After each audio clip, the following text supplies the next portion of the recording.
This afternoon we're with Greg Jemmeson from Jemmeson Fisher Solicitors and Accountants. Good afternoon, Greg. Hi, Brian.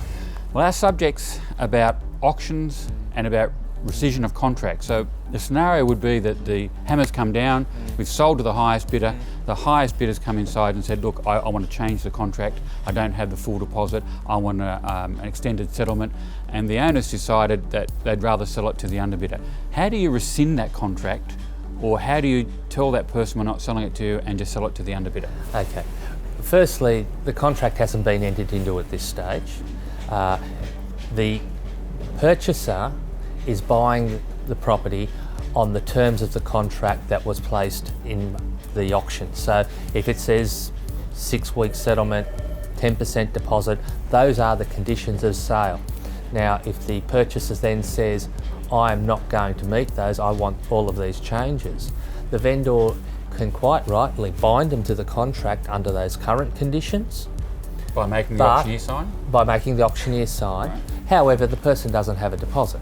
So again, an auctioneer's requirement is that you must obtain a deposit on the fall of the hammer to conclude a contract. And without a deposit, you cannot conclude a contract.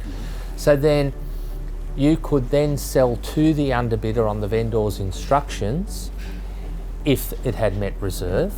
Or alternatively, you would be quite open to open the auction back up. And that would depend on the circumstances. If everybody dissipated, well, obviously that wouldn't be viable. But you are quite within your rights then to sell to the underbidder, either at an increased price or at the price they offered, as long as they are meeting the terms and conditions of the contract as put forward in the auction.